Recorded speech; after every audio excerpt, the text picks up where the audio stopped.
心腹们，先走一步了。找死了！别给脸不要脸！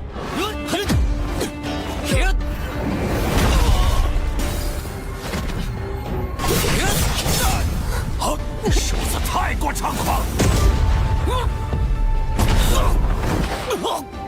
哇，太厉害了！说，你到底是谁？不过是一个迷失方向的小修士罢了。小白，选手果然不凡。好，我同意比试。开始吧。浩儿不愧是我金福门福之道第一人呐！你若舍不得，我可代劳。跟黑风宗勾结的难道不是你们父子吗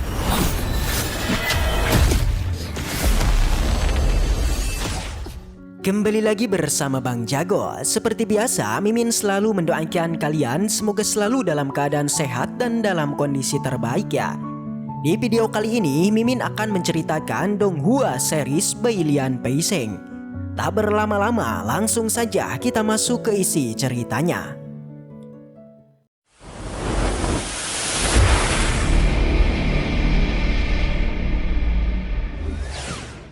Cerita dilanjutkan setelah misi ini selesai. Peming pun diajak oleh Duan Xing ke Sekte Jimat Emas. Dia terus saja membanggakan Sekte Jimat Emas yang merupakan salah satu sekte terbaik di dalam kerajaan Taiyu. Ia akan mengajak Peming untuk berkeliling ke kerajaan Taiyu. Di sana ia pun memanggil Xiao Bei. Peming menjadi tidak heran mengapa para binatang misterius itu terus mengikutinya, karena ternyata Duan Xing memiliki tubuh jiwa emas.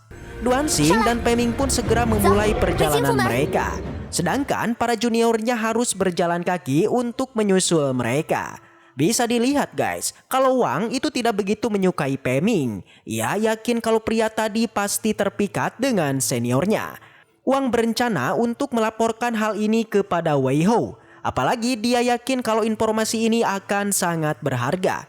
Xin berpindah ke pertemuan para tetua yang mana ada tetua Yin yang adalah murid dari Sekte Angin Hitam dan juga Jangka Tuan dari Aula Aliansi Rubah Salju.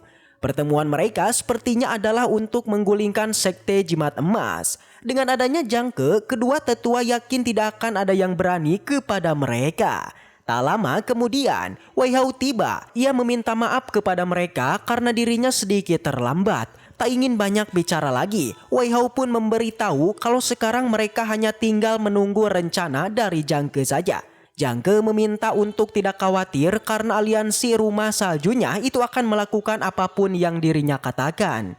Ia juga mendengar kalau Duan Xing memiliki tubuh jiwa emas. Mungkin saja tidak lama lagi dia akan menembus pembangunan pondasi. Andai saja dia berhasil melakukan penerobosan, maka ketika mereka melakukan penyerangan ke Sekte Jimat Emas, maka Duan Xing akan menjadi halangan besar.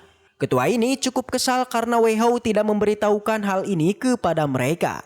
Wei Hou berusaha untuk menenangkan situasi karena masalah Duan Xing akan dirinya selesaikan. Yang mana daripada menghabisinya, dia ingin memanfaatkan Duan Xing. Jadi dia meminta mereka untuk mempercayakan Duan Xing kepada dirinya. Andai saja dia memang bisa mengendalikan Duan Xing, maka binatang buas Beije itu akan bergabung bersama mereka. Dengan begini, Sekte Jimat Emas akan mudah mereka kalahkan. Tak begitu lama, Wang tiba untuk memberitahu kepada Wei Hou tentang kehadiran dari Peming. Hal itu membuat Wei Hou cukup kesal dan pergi meninggalkan para tetua. Xin berpindah kepada Peming. Ketika dia sedang asik berjalan, tiba-tiba Peming mulai menyadari kalau pergerakan dari pegunungan dan sungai di dalam Sekte Jimat Emas memang layaknya seperti jimat. Perilakunya memberitahu kalau tempat ini adalah kelahiran dari jimat alami. Apalagi jika ada seseorang yang mampu mengaktifkan Sekte Jimat Emas, maka bisa dipastikan guys, kekuatannya akan sangat hebat. Tak begitu lama mereka pun mendapatkan sebuah serangan. Hal ini sempat membuat mereka terkejut, ternyata serangan itu berasal dari Wei Hou. Alasan dia melancarkan serangan karena tidak ingin melihat Peming bersama gadisnya. Peming yang tidak takut justru malah semakin memprovokasinya. Alhasil Wei Hou yang sudah sangat marah itu mulai memberitahu kalau ayahnya itu akan pergi ke Sekte Jimat Emas untuk mengusulkan pernikahan mereka. Dia tentu tidak setuju karena bagaimana bisa dirinya yang adalah seorang nona menikah dengan Wei Hou. Perkataannya membuat Wei Hou semakin kesal. Apalagi seharusnya Wang Xing itu bangga karena dia adalah ahli jimat termuda dari Sekte Jimat Emas. Situasi pun semakin memanas, maka Peming pun mulai bergerak. Bahkan dia itu berjanji hanya akan menggunakan kekuatan fisiknya saja. Dalam pertarungan itu, Peming sangat mudah mengalahkan Wei Hou. 别给脸不要脸！ 我群风最 Ia tidak menduga kalau Wei Hou akan selemah ini dan tidak sesuai dengan ocehannya. Wan Xing juga menertawakan kekalahan Wei Hou. Ia pun memintanya untuk tidak mengaku-ngaku sebagai seorang jenius. Wan Xing pun berjanji akan merebut posisi nomor 1 di Sekte Jimat Emas ketika dia sudah berada di ranah pembangunan pondasi. Wang Xing meminta untuk meninggalkan sampah ini sendirian dan lebih baik mereka pergi berjalan-jalan untuk menikmati waktu berdua. Peming pun setuju dan meninggalkan Wei Hou sendirian. Dia yang sangat marah itu langsung melampiaskannya kepada Wang. Ia juga berjanji ketika Sekte Jimat Emas hancur, maka Wan Xing akan dia jadikan sebagai seli rendahnya. Malamnya Wei Hou dan juga Tetua Yin itu akan mencegah Wan Xing. Tetua Yin sangat bingung mengenai tindakan dari Wei Hou karena awalnya dia berniat untuk mengendalikan Wan Xing. Berhubung ini adalah satu-satunya jalan menuju Sekte Jimat Emas, maka Wan Xing pasti akan lewat sini. Dan benar saja, Peming dan Wan Xing pun mulai terlihat. Mereka ini sedang membicarakan tentang kebodohan Wei Hou. Peming berjanji akan menghajarnya jika Wei Hou berani mengganggu Wang Xing lagi. Bahkan hanya untuk mengalahkannya saja, Peming mungkin hanya akan menggunakan satu jarinya saja. Tetua Yin akhirnya mulai menunjukkan dirinya. Ia tidak menduga kalau Peming begitu percaya diri dengan kekuatannya. Wan Xing berusaha untuk menipu mereka agar mereka bisa lari. Tapi tentunya Tetua Yin tidak ada niatan untuk membiarkan mereka pergi begitu saja. Karena sudah terkepung, jadi Peming langsung saja menghajar mereka semua. Ketua ini penasaran siapa dia sebenarnya karena memiliki kekuatan yang begitu hebat. Peming tidak menjawab dan langsung saja bertarung dengannya. Sedangkan Wei Hou pergi melarikan diri. Dalam pertarungannya Peming sama sekali tidak kesulitan dalam mengalahkannya.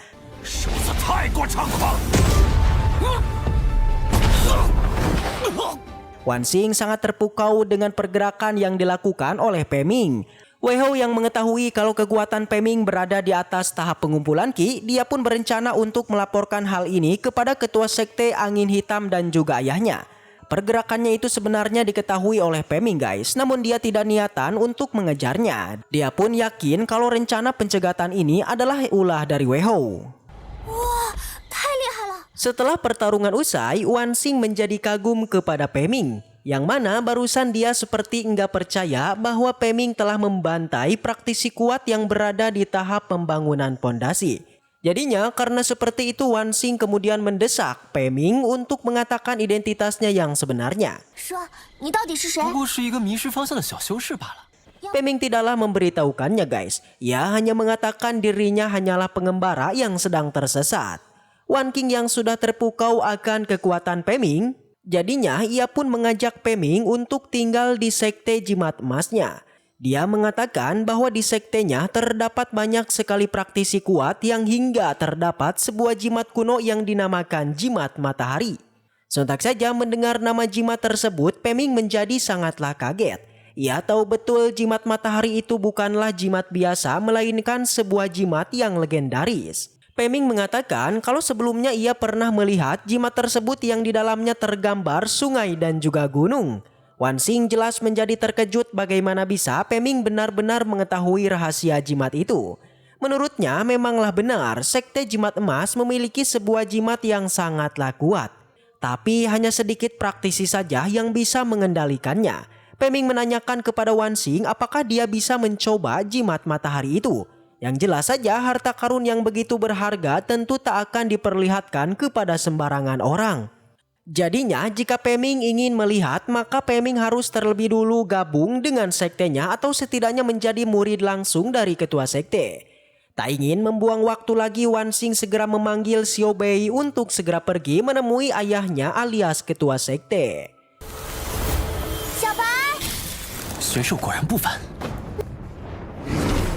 Scene kemudian berpindah pada para tetua yang tengah berkumpul. Mereka tengah membicarakan mengenai rencana penyerangan pada Sekte Emas. Namun semua orang saat ini tengah waspada dengan hewan Baije yang jika saja Wan Xing menerobos ke ranah pembangunan pondasi, maka hewan itu akan menjadi lawan tangguh pada pertempuran nanti. Selain dari hewan tersebut, sang ketua aliansi juga mengingatkan guys, kalau mereka tak boleh lupa dengan jimat matahari yang juga sangatlah kuat. Jadinya dengan begitu sang ketua menanyakan tentang cara untuk mengatasinya. Karena dengan hanya membekuk kedua kekuatan tersebut, maka mereka pasti saja akan memenangkan pertempurannya. Tepat di saat itu, seorang tetua kemudian maju dan melaporkan terkait masalah Wan Xi sebenarnya telah mereka atasi dengan mengirim tetua Yin untuk membantainya.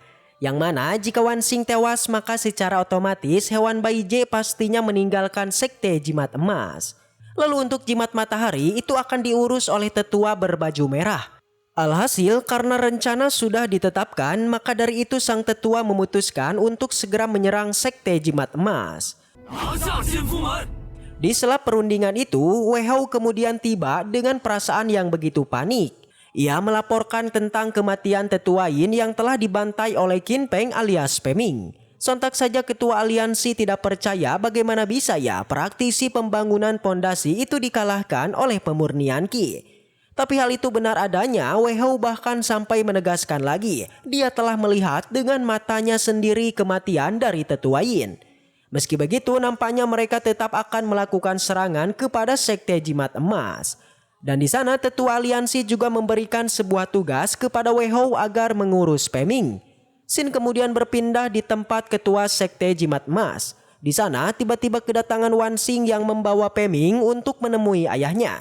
Wan Xing meminta sang ayah agar menjadikan Peming ini sebagai murid langsungnya. Tapi sang ayah menolaknya guys. Menurutnya seorang murid ketua sekte bukanlah sesuatu yang mudah. Karena nantinya dialah yang akan mewarisi posisi pemimpin dari Sekte Jimat Emas. Wan Xing tetap tak menyerah dan menceritakan semua kekuatan Peming yang begitu luar biasa. Ia bahkan mengatakan Peming telah menyelamatkannya dengan cara membantai tetua Yin yang memiliki ranah pembangunan pondasi. Akan tetapi pengakuan itu disangkal oleh para tetua. Bahkan di sana juga muncul Wei Hao yang menuduh kalau Peming sebenarnya telah menipu Wan Xing. Mereka tentu tak percaya dengan kekuatan Peming yang bisa membantai tetua Yin. Yang dengan begitu Peming ini sebenarnya telah membodohi semua orang. Merasa diremehkan, Peming pun akhirnya angkat bicara dengan mengatakan jika kekuatannya ini sebenarnya sangatlah kuat yang bahkan mampu bersaing dengan ketua Sekte Jimat Emas. Mendengar akan hal itu, sang tetua pun menjadi sangat kesal. Wei Hao juga langsung meminta agar ketua sekte mengizinkannya untuk bersaing dengan Peming. Alhasil ketua sekte pun setuju dan keduanya akan melakukan kompetisi membuat sebuah jimat. Awalnya Wan Xing protes karena kompetisi ini tidaklah berimbang. Namun Peming pun setuju dan kompetisi pun akhirnya dimulai. Jika Peming kalah, Peming diharuskan pergi dari Sekte Jimat Emas. Adapun jika menang, Peming menginginkan agar kultivasi Wei Hao dimusnahkan saja.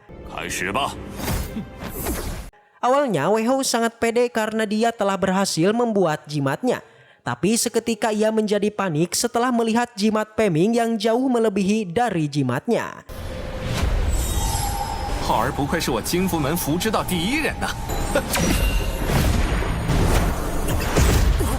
Alhasil ketua sekte yang melihatnya ia menjadi sangatlah terkejut. Ia tak menyangka Peming ini sebenarnya mampu membuat jimat yang begitu menakjubkan. Bahkan dia saja belum tentu untuk membuatnya. Jadinya hasil kompetisi mereka jelas dimenangkan oleh Peming. Kemudian Peming meminta pertaruhan Wei Hao yang harus memusnahkan kultivasinya. Tapi dia menolaknya, bahkan di sana ayahnya juga bergerak untuk menyelamatkannya. Selain itu, ayah Wei Hao menuduh Peming ini adalah mata-mata sekte angin hitam. Tapi nyatanya tuduhan itu langsung ditempas dengan sebuah proyeksi yang memperlihatkan Wei Hao lah yang sebenarnya adalah mata-matanya. Karena seperti itu ketua sekte pun menjadi tak menyangka dan akhirnya ia pun bergerak dan menyerang mereka. Dan setelah itu, waduh, bersambung. Baiklah, mungkin segitu aja untuk pembahasan kali ini. Dan semoga kita selalu diberikan kesehatan untuk mengawal Donghua ini. Dan sampai jumpa di video selanjutnya. See you again next time, and seperti biasa, salam para jagoan.